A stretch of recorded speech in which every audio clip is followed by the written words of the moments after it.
अस्सलाम वालेकुम स्टूडेंट्स, उम्मीद है आप खैर खैरियत से होंगे। बच्चों बिस्मिल्लाह पढ़ ले, दुरूद शरीफ पढ़ ले, फिर हम आगाज़ करते हैं। बिस्मिल्लाहिर्रहमानिर्रहीम। अल्लाहुम्मा सल्ली अला मुहम्मदिन व अला आलि मुहम्मदिन कमा सल्लैता अला इब्राहीम व अला आलि इब्राहीम इन्नका हमीदुम मजीद। अल्लाहुम्मा बारिक अला मुहम्मदिन व अला आलि मुहम्मदिन कमा बारकता अला इब्राहीम व अला आलि इब्राहीम इन्नका हमीदुम मजीद। रब्बि इश्रह ली सदरी व यस्सिर ली अमरी वहलुल उक़दतम मिन लिसानी यफ़क़हू क़ौली। रब्बि ज़िदनी इल्मा रब्बि यस्सिर व ला तुअस्सिर व तम्मिम बिल खैर। हम पढ़ रहे हैं बजटिंग। बजटिंग के अंदर हमने सेल्स बजट पढ़ लिया हुआ है। सेल्स बजट से हमने प्रोडक्शन बजट पर छलांग लगाई थी, प्रोडक्शन बजट से परचेज बजट, फिर हमने साथ ही के साथ परचेज के साथ लेबर बजट भी किया, फिर हमने कैश रसीट बजट भी कर लिया, उसके साथ ट्रेड रिसीवेबल को भी देख लिया कि किस तरीके से ट्रेड रिसीवेबल बनाना पड़े तो वो कैसे बना सकते हैं। फिर आ जाती है कहानी पेमेंट की, पेमेंट बजट। पेमेंट्स के अंदर सबसे बड़ी पेमेंट कह सकते हैं हमारी कौन सी हो सकती है, क्रेडिटर्स को पेमेंट कर रहे होंगे हम। इसके अलावा और भी बहुत सारी चीज़ें आ सकती हैं पेमेंट बजट के अंदर। कैपिटल एक्सपेंडिचर कोई हो रहे हों वो पेमेंट बजट्स के अंदर आ जाएंगे, कोई एक्सपेंडिचर हो रहे हों वो पेमेंट बजट में आ जाएंगे, लेकिन तरीकाकार हमारा मोर और लेस सेम ही होगा। Following purchases all on credit figures are estimated for the month of March to July. हमें ये कुछ महीनों की क्या दे दी गई है, परचेजिंग दे दी गई है। कहता है 20% of purchase are paid in the month end attract a discount of 4%। 36% of purchase are paid for in the month following the month of purchase and attract a discount of 2.5%। 44% of purchases are paid for 2 months following the month of purchase and attract no discount. Trade payable at 30th April were this amount. Drop estimated trade payable budget for the each of the 3 months ending July 2006. Estimated trade payable budget along with payment budget.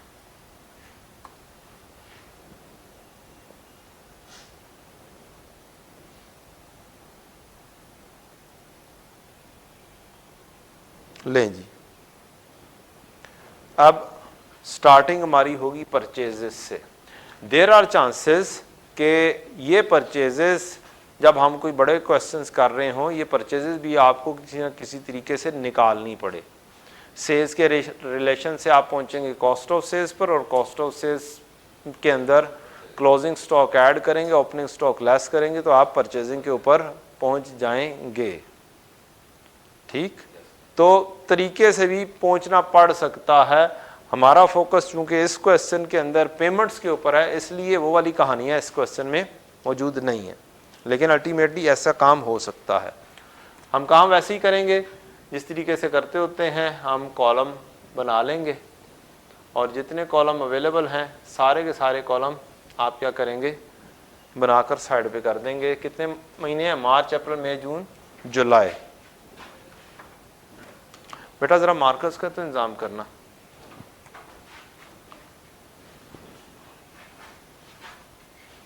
Marker का इंतज़ाम करना।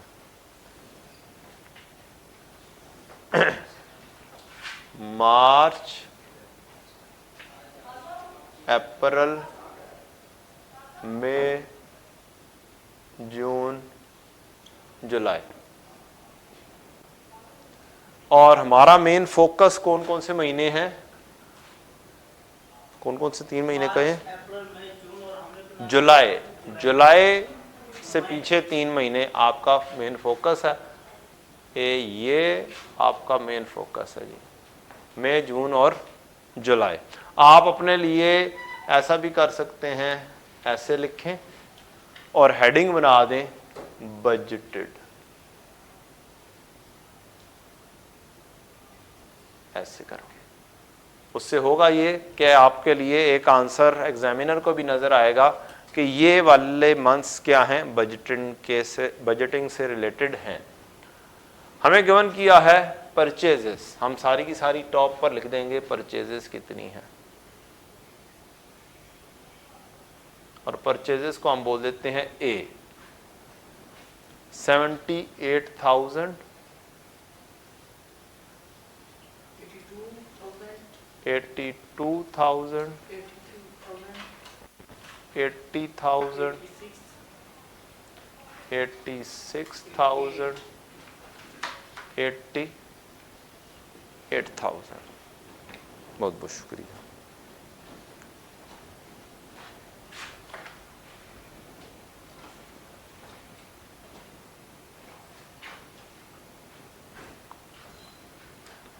ये हमारे पास आ गई purchases.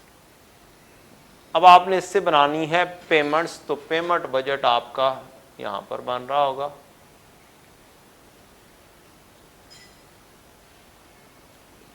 Question से ही सीखेंगे कि क्या करना है क्या नहीं करना, और एक पेमेंट के साथ साथ हमें क्या चाहिए होगा, डिस्काउंट रिसीव्ड।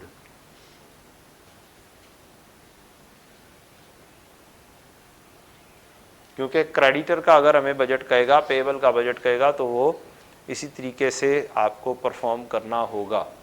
अब हम बनाते हैं फार्मूला। पहली चीज है कही है उसने 20% ऑफ परचेजेस, तो पहला स्टेप होगा A इंटू 0.2, 20% हो गया,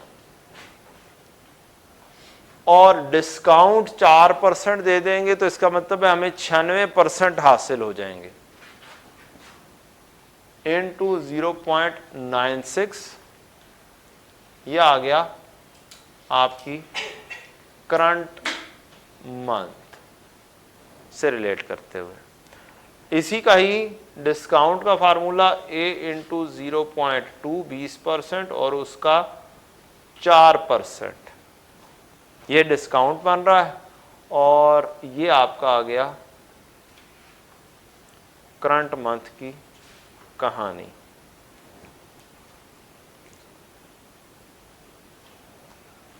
इससे अगला step, 36% of purchases are paid for in the month following the month of purchases. 36% purchases हैं, ये पे होते हैं नेक्स्ट महीने में, और इसके ऊपर 2.5% डिस्काउंट मिलता है, तो है यही। और हम कह सकते हैं लास्ट मंथ, प्रीवियस मंथ का ए इंटू 0. कितने परसेंट, 36%, और इसमें जो हमें हासिल हो जाएंगे 2.5% लेस करके 0.975 हो जाएगा। 1 माइनस 0.025 करें, जो आफ्टर डिक्रीज वाली वैल्यू है वो आ जाएगी।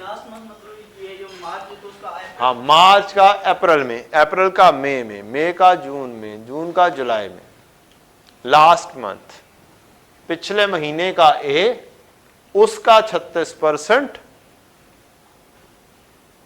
ठीक है, आप साथ ब्रैकेट में वो भी लिख सकते हैं जो यहां पे नरेशन लिखी हुई है, in the following the month of purchase. इसको कैसे लिख सकते हैं, साथ लिख सकते हैं, following the month of purchase, next month of purchase. लेकिन असल में हम कर क्या रहे हैं, पिछले महीने के ए को पिक कर रहे हैं, उसको 36% से मल्टीप्लाई कर रहे हैं, और उसका 0.975 ले रहे हैं। 0.975 कैसे आया, हमने सीखा हुआ है, after decrease is equal to before decrease. जौन सी भी चीज होगी 1 माइनस डिस्काउंट का रेट, डिक्रीज का रेट, तो 1 माइनस 0.025 करेंगे तो ये 0.975 आ जाएगा। ये हमने यहां पर फिट इन किया है। सेम इसी तरीके से हम यहां पर ले लेंगे कि लास्ट मंथ का ए, उसका ले लिया 36% और 0.025 जो कि डिस्काउंट है वो यहां पर हम लिख लेंगे। तीसरा मैथ का फार्मूला आएगा कि 44% of purchase are paid 2 months following, 2 महीने बाद। तो 2 मंथ्स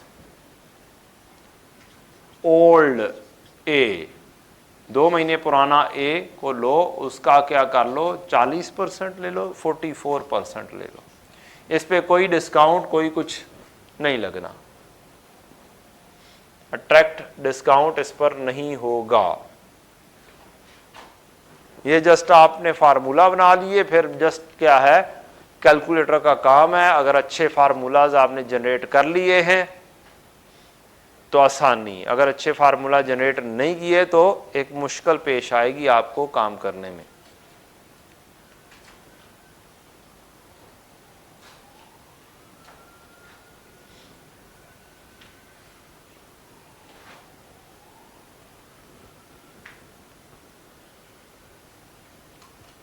काम बस अपने वाला ही करना है, यहां वाला क्या करना है, बस ये 3 महीने करने हैं। उन महीनों को जो उस महीने में आ रहे होंगे वो हमें नहीं चाहिए, हमें सिर्फ यहां से रिलेटेड चाहिए। 80,000 करंट मंथ, 80,000 का 20% इंटू 0.96। आप ये दोनों चीजें पहले लिख देंगे, 0.2 और 0.96 पहले लिख देंगे, मल्टीप्लाई बाय इससे करते रहेंगे। 80 से मल्टीप्लाई करें 15,360, 86,000, 16,510, 16,896। ये मैथ है, ये मैथ हो गया। अब इसी का ही करंट मंथ का डिस्काउंट भी ले लेते हैं, ये वाला डिस्काउंट आ गया 640, 688, 704। ये कैसे आया, इसमें भी 0.2 और 0.04 ये हम लेंगे, उसको 80,000 से, 86,000 से और 88,000 से मल्टीप्लाई करेंगे।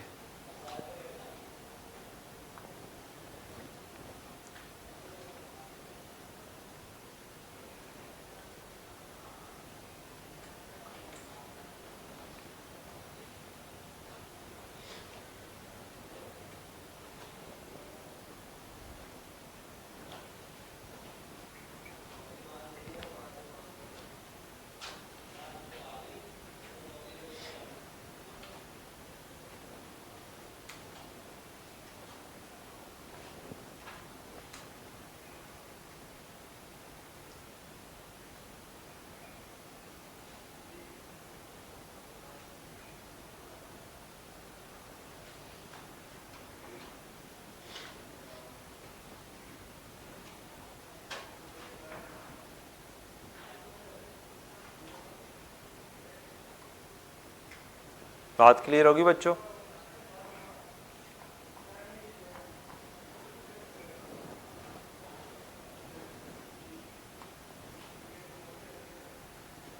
नेक्स्ट, अब नेक्स्ट मंथ की कहानी मींस प्रीवियस मंथ से रिलेटेड काम करेंगे। इसका बैलेंस 36% यहां पर आएगा। आप यहां पे एक आधा एरो भी लगाना चाहे लगा सकते हैं, कोई प्रॉब्लम वाली बात नहीं है। 82,000 का 36% लेंगे और उसको 0.975 से क्या करेंगे, मल्टीप्लाई करेंगे। कैलकुलेटर पर पहले ये दो चीजें लिख लें, बाद में इससे क्या करते जाएं, मल्टीप्लाई करते जाएं। 28,782। नेक्स्ट 28,080, 30,186, 30,186 इसके जरिए आया है। 86,000 इंटू 0.36 इंटू 0.975। और अब हम इसका डिस्काउंट भी ले लेते हैं। अगर डिस्काउंट ना लेना हो, सिर्फ कैश बजट हो, तो डायरेक्टली बस अगले इसका काम कर देंगे। लास्ट मंथ का ए 36% और 36% के साथ अब लिखेंगे 0.025। 2.5% को लिखना हो तो 0.025 लिखा जाता है।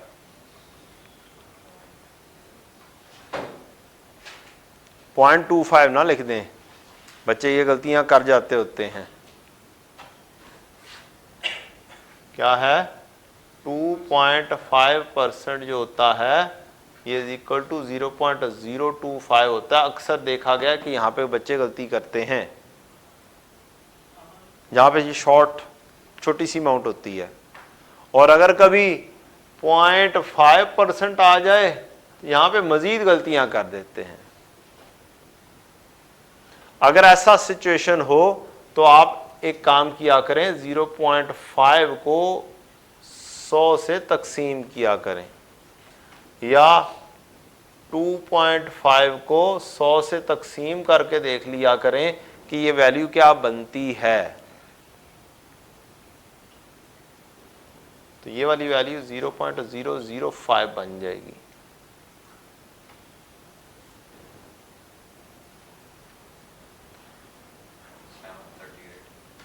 $738, 720, 774। लास्ट मंथ का ए इंटू 0.36 इंटू 0.025। आपका डिस्काउंट रिसीव की कहानी मुकम्मल हो गई। 2 महीने पुराना उसका क्या करना है, 44% हमें अब मिलना है। इट मीन्स इसके पैसे कुछ यहां पर आने हैं 40%, 34,320। अब 82,000 के यहां पर आने हैं,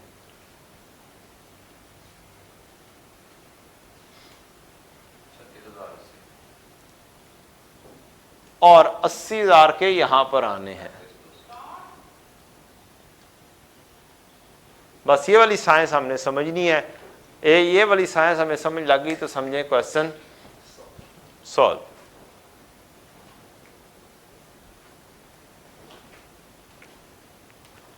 क्लियर? टोटल लगा दें, फिर इसको हम बोल देते हैं बी, इसको बोल लेंगे हम सी,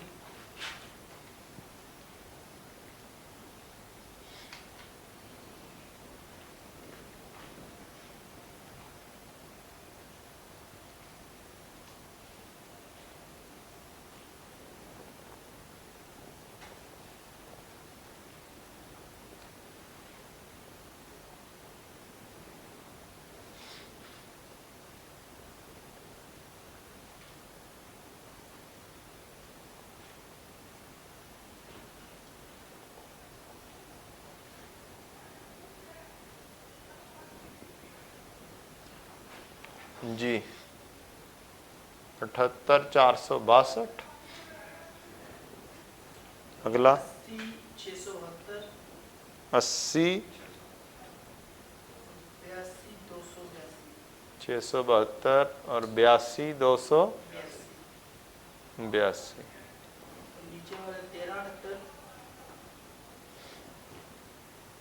1378, 1408, 1478। ये पेएबल बजट नहीं है, ये डिस्काउंट रिसीव्ड है। ऊपर, हाँ, ऊपर वाला पेमेंट बचा है। और एक बनाना है आपने पेएबल के क्लोजिंग बैलेंसेस या पेएबल का बजट, क्रेडिटर्स का बजट। वो कैसे सिखाया था? वो डेटर से सिखाया था। अब आप क्रेडिटर के टी अकाउंट से ज़हन में ले आएंगे कि आपको करना क्या है। एक वीडियो होता है, एक आप एंट्री पास करते हैं, परचेजेज डेबिट क्रेडिटर क्रेडिट। एक एंट्री पास करते हैं क्रेडिटर डेबिट और कैश क्रेडिट, एक आप एंट्री पास करते हैं क्रेडिटर डेबिट और डिस्काउंट रिसीव्ड क्रेडिट। ओपनिंग हमारे पास नहीं है, परचेजेस हमारे पास ए में मौजूद है, कैश हमारे पास बी में मौजूद है, डिस्काउंट रिसीव्ड हमारे पास सी में मौजूद है, और आपको क्लोजिंग बनाने के लिए ओपनिंग डी लिख दें तो यहाँ पर क्या आ जाएगा ई। आप यहाँ पर आगे जाएं और लिखें ओपनिंग पेएबल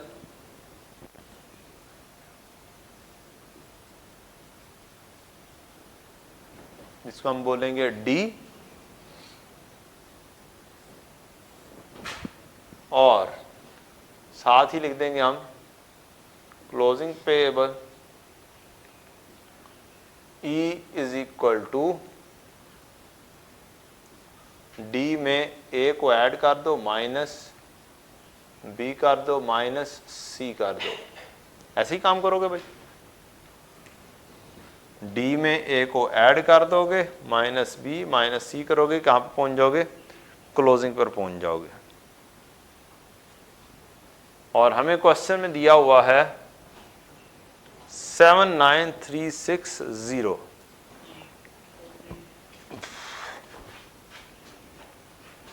ओपनिंग यहां का,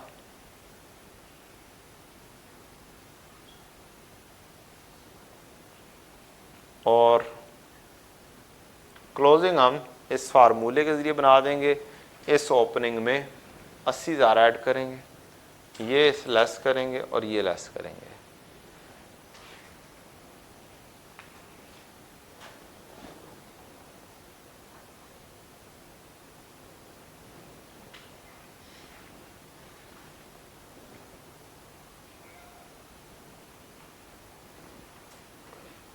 अल्लाह अकबर।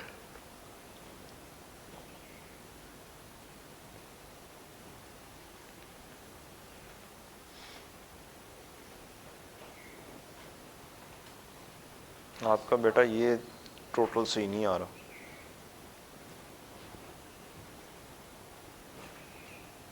शायद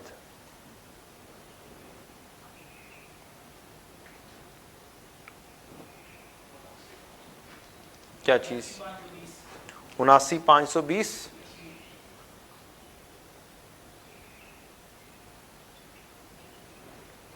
नेक्स्ट।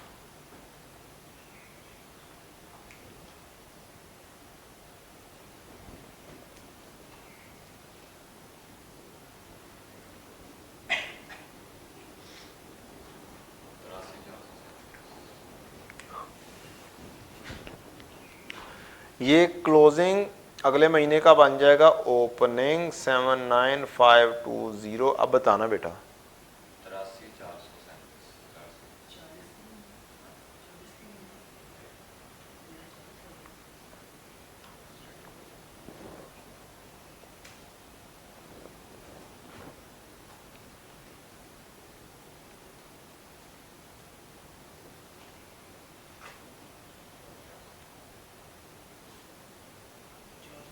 लड़ाई पै गई है टोटल दे विच।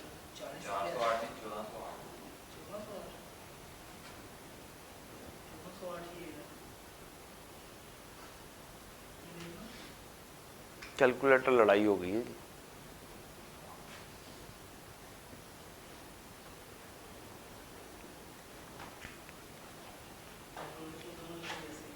कैलकुलेटर दोनों एक जैसे हैं, रिजल्ट फर्क आ रहा है। वाह, ना लड़ाई करो यार।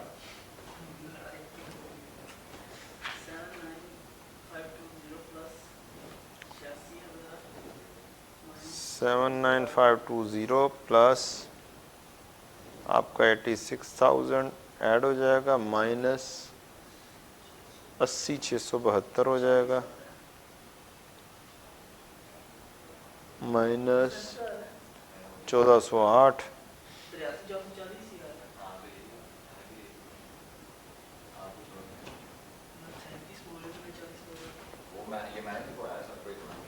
83,440। ठीक तो है। क्या हो गया?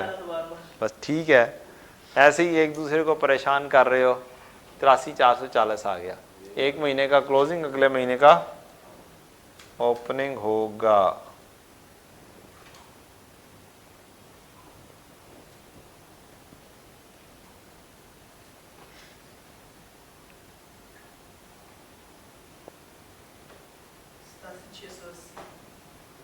और ये आ गया 87,680।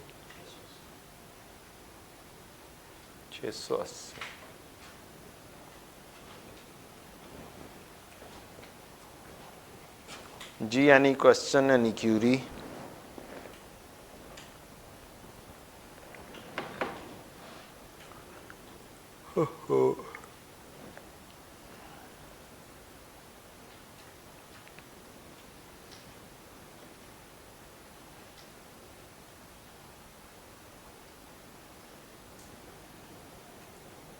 चलें आगे बढ़े फिर।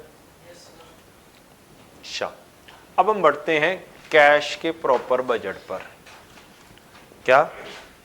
कैश के प्रॉपर बजट पर। तो कैश का बजट किस तरीके से बन सकता है? दो तरीके हैं। कैश का अकाउंट को देखिएगा, क्या होता है जी? बीडी होता है। कुछ क्या आती हैं? रिसीट्स इस साइड पर आती हैं, पेमेंट्स आपकी आती हैं इस साइड पर, और आपका क्या हो जाता है? सीडी आ जाता है। एक फॉर्मेट है आपका ये, ओपनिंग में ऐड कर दो रिसीट्स का बजट, लेस कर दो पेमेंट्स का बजट, आप पहुंच जाओगे किसके ऊपर? क्लोजिंग। One way out. दूसरा वे आउट कि आपकी मेजर वर्किंग्स कौन कौन सी होंगी? एक रिसीट की होगी और एक पेमेंट्स की होगी। तो आप जैसे फॉर्मेट था आपका स्टेटमेंट ऑफ कैश फ्लो का, उस अंदाज में काम कर दें कि आप पहले ले लें रिसीट्स, उसमें से लेस कर दें आप पेमेंट्स, आपके पास आ जाएगा नेट कैश इनफ्लो या फिर आउटफ्लो। इसके अंदर ओपनिंग को क्या कर दें? ऐड कर दें, क्लोजिंग आपका आ जाएगा। कैश एंड कैश इक्विवेलेंट जो आप क्या नाम है स्टेटमेंट ऑफ कैश फ्लो किया करते थे, उससे मिलता जुलता वे आउट ये है। दोनों तरीकाकार क्या है? सेम है, ठीक है, कोई फर्क नहीं पड़ता।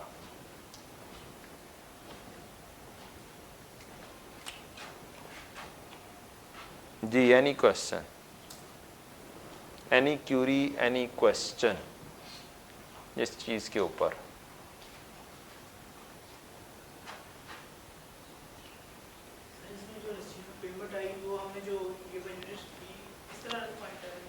इस तरह से भी होगी और कुछ डायरेक्टली भी होगी। मसलन रसीट्स आपको आती हैं मेजरली किससे? कस्टमर से। इसके अलावा भी क्या रसीट आ सकती हैं?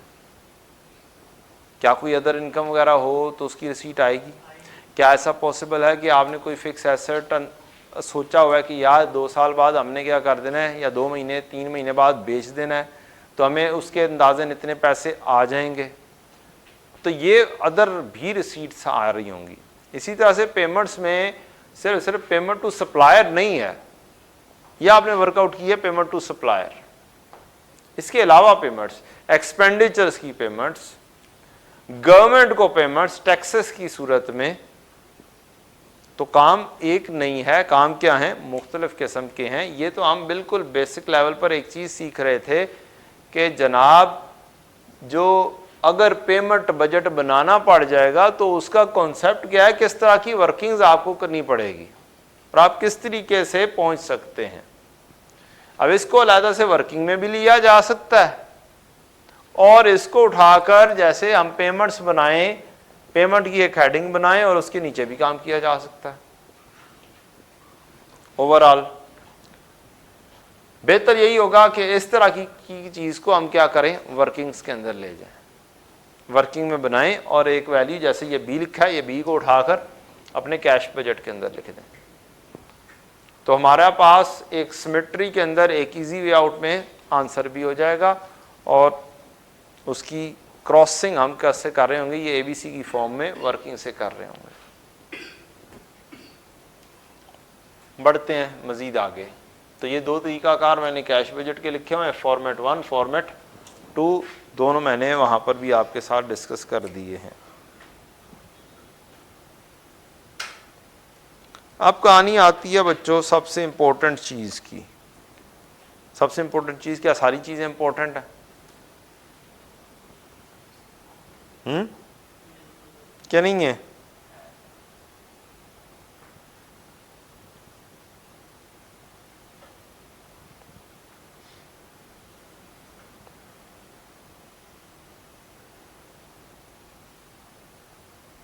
ये क्या लिखा हुआ आ गया? बजटिंग के अंदर कुछ इंपॉर्टेंट पॉइंट्स होंगे जो आपको क्या करने होंगे, ज़हन में रखने होंगे और ज़हन नशीन करके अप्लाई भी करने होंगे। अच्छा, तो वो हैं क्या? पहली चीज़, क्या आपको मार्कअप और मार्जिन की कहानी मैंने थोड़ी बहुत बताई थी, फार्मूला इस क्लास में? क्यों जी, मार्कअप और मार्जिन इस क्लास में नहीं बताया हुआ? इस क्लास की कहानी पूछ रहा हूँ। चलो पहले मार्कअप और मार्जिन के ऊपर लेकर आते हैं। गो के आपको पता है मार्कअप और मार्जिन कैसे कैलकुलेट करते हैं, लेकिन बस ऐसे ही रिवाइज कर लेते हैं फार्मूला बनता कैसे है।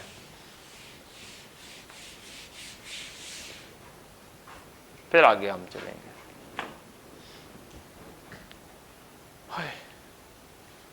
यार कैमरा 2 मिनट के लिए बंद करो भाई, मैं भी 2 मिनट सस्ता लूं यार। चलें जी, अब बात करते हैं बच्चों मार्कअप और मार्जिन की, थोड़ी सी रिवाइज करने की। Cost plus profit is equal to sale price होती है। हम एज्यूम कर लेते हैं हमने एक चीज खरीदी 5,000 रुपए की, तो ये आ गया आपका 5,000। प्रॉफिट आप कहते हैं ऑन कॉस्ट है, तो प्रॉफिट 20% हम रख लेते हैं, तो हमारे पास क्या चीज आ जाएगी, सेल प्राइस आ जाएगी। और सेल प्राइस फिर कितनी बनी, 5,000 जमा 5 दूनी 10, 6,000 हो गई। ठीक है। अच्छा, अब हमने ये कहा कि ये 5,000 क्या है, कॉस्ट है, और ये भी क्या है, कॉस्ट, और ये आपका रेट, और ये आपकी आ गई सेल प्राइस। इस सी को हम ले लेते होते हैं common, 1 plus rate is equal to sale price. इसको हम रीअरेंज कर लें तो sale is equal to cost 1 plus R. ये हमारा प्रॉफिट ऑन कॉस्ट या मार्कअप का फार्मूला बन जाता है, ऑन कॉस्ट प्रॉफिट। इसके अंदर कोई सोचने की जरूरत नहीं पड़ेगी कि आपकी कॉस्ट 100% है या क्या चीज कितने परसेंट है। वैसे ऑन कॉस्ट हो तो कॉस्ट 100% होती है और फिर आप बाकी की बातें करते हैं। अगर हमें सेल प्राइस गिवन हो, से 50,000 सेल प्राइस गिवन है और आपने कॉस्ट पर पहुंचना है, कॉस्ट आपकी यहां पर आ जाएगी और कोई भी रेट से 15% है, तो आपने यहां पे 15% लिख देना है। आपका आंसर कॉस्ट का आ जाएगा 50,000 तकसीम 1.15 करके।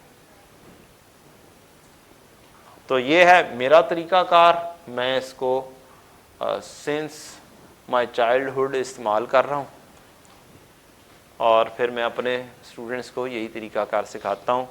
हमें कोई 100 ये याद रखने की ज़रूरत नहीं रहती है कि क्या चीज़ है, हम चुप करके फार्मूला लिखते हैं, जो सी चीज़ अवेलेबल हो वो लिखते हैं और दूसरी चीज़ निकल कर सामने आ जाती है।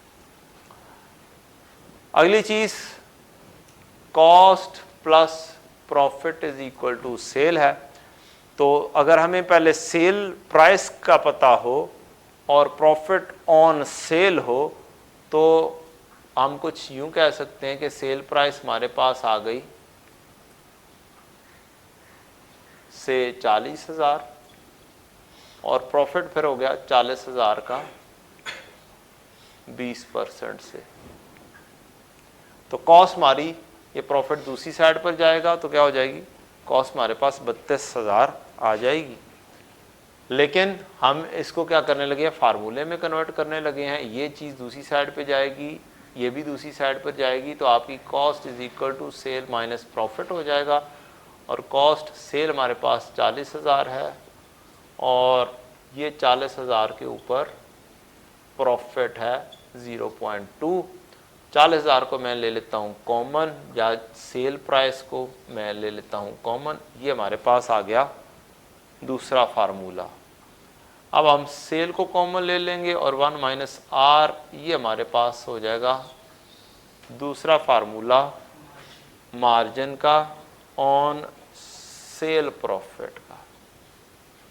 अब आपको जो सी भी चीज़ गिवन होगी आपने जस्ट उसको उसकी रेलेवेंट प्लेस पर पुट इन करना है, दूसरी चीज़ खुद ब खुद निखर कर निकल कर आ जाएगी।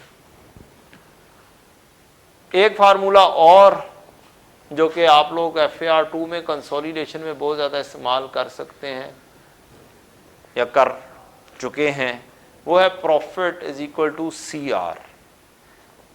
मैं को के FAR2 नहीं पढ़ा रहा, MFA पढ़ा रहा हूँ, लेकिन जो सी चीज़ जिधर ज़्यादा इस्तेमाल होती है मैं उसकी बात कर रहा हूँ। P is equal to CR। Profit अगर कॉस्ट पर होगा तो P is equal to CR होगा, प्रॉफिट अगर सेल पर है तो ये SR का प्रॉफिट होगा। सेल प्राइस को रेट से मल्टीप्लाई कर दो और कॉस्ट को रेट से मल्टीप्लाई कर दो।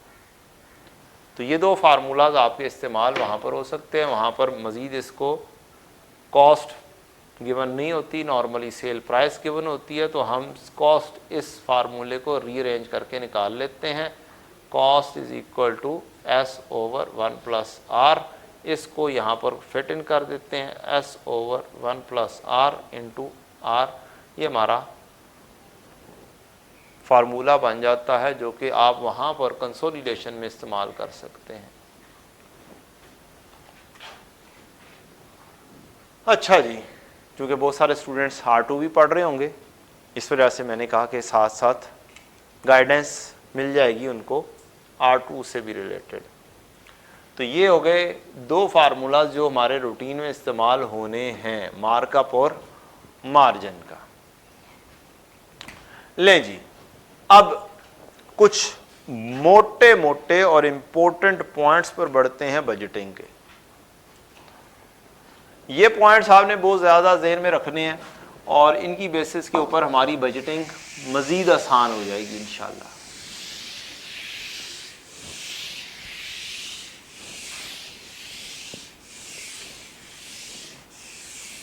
अच्छा जी, पहला पॉइंट है calculation of stock. Closing stock आप वर्कआउट करते होते हैं। क्यों वर्कआउट करते हैं? आपको प्रोडक्शन बजट बनाना है या फिर आपको ये देखना है कि आपने जो सेल करनी है वो फ्यूचर में कितनी करनी है। उस फ्यूचर की सेल्स की बेसिस के ऊपर कॉस्ट ऑफ सेल्स वर्कआउट, क्या नाम है, स्टॉक वर्कआउट हो रहा होता है। और आपको लिखा हुआ मिलता है स्टॉक इज मेंटेन्ड एज इतने परसेंटेज ऑफ सेल्स। क्या लिखा हुआ मिलता है? इतने परसेंटेज ऑफ सेल्स। अब मेरा आपसे क्वेश्चन है, क्या सेल्स जो है क्या इसकी कॉस्ट मालूम की जा सकती है? एक चीज। दूसरी चीज, क्या जो स्टॉक होता है वो कॉस्ट पर होता है या सेल प्राइस पर मेंटेन होता है? स्टॉक किसके ऊपर होता है? कॉस्ट पर होता है। अब आपके पास 2-3 महीने दिए गए हों और कहा गया हो कि सेल्स आपकी है 50,000, 60,000 और 70,000 और साथ आपको कह दे कि स्टॉक इज मेंटेन्ड। क्या कह दे? Stock is maintained as percentage of sales, से 30% ऑफ नेक्स्ट मंथ सेल्स। क्या हम स्टॉक क्या करते हैं? Stock is maintained at 30% of next month cell.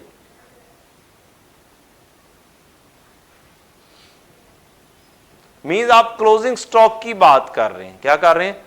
Closing stock की। और क्लोजिंग स्टॉक क्यों जरूरी होगा? आप यहां से पहुंचेंगे कॉस्ट ऑफ सेल्स पर मार्कअप मार्जिन अप्लाई करके, और कॉस्ट ऑफ सेल्स से आप रिवर्स जाएंगे, क्लोजिंग स्टॉक को ऐड करेंगे, ओपनिंग स्टॉक को लेस करेंगे, तो आप कहां पर पहुंच सकते हैं? परचेजेस के ऊपर। या फिर किसी रिलेशन के तहत आप प्रोडक्शन पे पहुंचेंगे, कॉस्ट ऑफ सेल्स से प्रोडक्शन पर, प्रोडक्शन से फिर परचेजिंग के ऊपर पहुंचेंगे। बहरहाल आपको स्टॉक मेंटेन करना है। स्टॉक ऑफ फिनिश गुड की अब बात हो रही है फिलहाल। किसकी बात हो रही है? स्टॉक ऑफ फिनिश गुड की बात हो रही है फिलहाल। बेचना अगले महीने है। क्या है? बेचना अगले महीने है। एक चीज रखेंगे इस महीने तो ही बेच सकेंगे अगले महीने। अब प्रॉब्लम यह है कि सेल प्राइस है ये, और स्टॉक होता है किसके ऊपर? अपनी कॉस्ट पर। तो फिर आप इसके जरिए पहले नंबर पर किस पर पहुंचेंगे? कॉस्ट ऑफ सेल्स पर पहुंचेंगे। किस पर पहुंचेंगे? कॉस्ट ऑफ सेल्स पर पहुंचेंगे, मार्कअप और मार्जिन अप्लाई करके। अज्यूम कर लेते हैं हम कि 20% ऑफ कॉस्ट है जी। फार्मूला क्या अप्लाई करेंगे? फिर आपने मालूम करनी है कॉस्ट फ्रॉम द सेल। आपका फार्मूला ये वाला अप्लाई होगा, S is equal to C into 1+R। You have to reach at cost. तो कॉस्ट कैसे आ जाएगी? इसके तहत। इसका मतलब जोन सी भी सेल है, जोन सा भी ए है, ए को मैं डिवाइड कर दूंगा 1 प्लस रेट 1.2 से मैं डिवाइड कर दूंगा, तो मेरी क्या आ जाएगी? कॉस्ट ऑफ सेल्स आ जाएगी। बस हमने एक फार्मूला लिखना है और सारी की सारी आंसर्स कर देने हैं। जरा जल्दी जल्दी मालूम करें अगले महीने की। चलो अभी फिलहाल सबकी कहें। 50,000 तकसीम 1.2, ये आपका आ गया 41,667। इसका आ गया 50,000।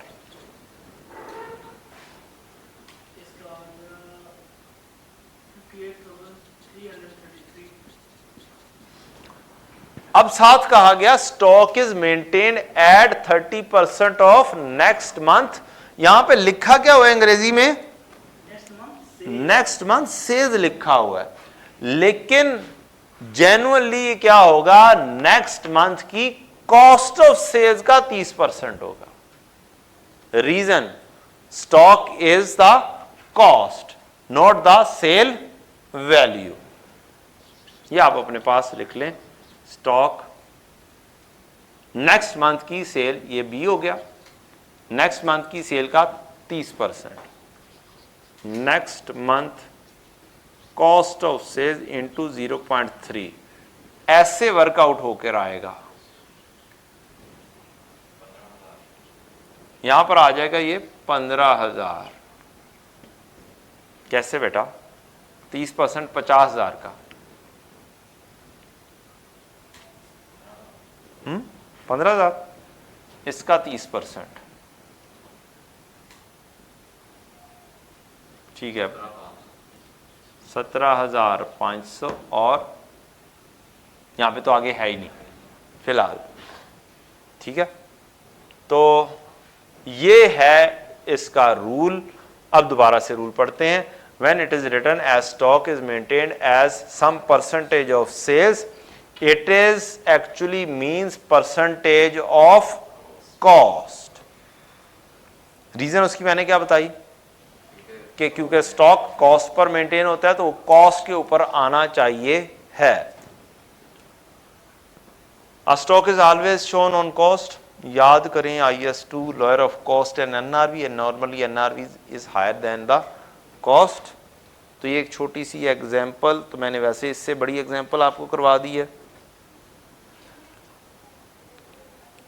ये एग्जांपल रखी हुई है जी कि सेल्स अगर आपकी 1 लाख है, ग्रॉस प्रॉफिट 30% है, तो आप के साथ लिखा गया है stock is maintained at 10% of sales लिखा हुआ है। तो अगर आप यहां से डायरेक्टली सेल्स का ऊपर 10% 10,000 बना लेंगे तो ये आंसर गलत हो जाएगा। मैथमेटिकली यही लगता है। क्या लगता है जी? मैथमेटिकली क्या लगता है कि 30% किसका ले लो? सेल्स का। लेकिन एक्चुअल में ऐसा नहीं करना, ये क्या हो जाएगा? गलती हो जाएगी। क्या करना है?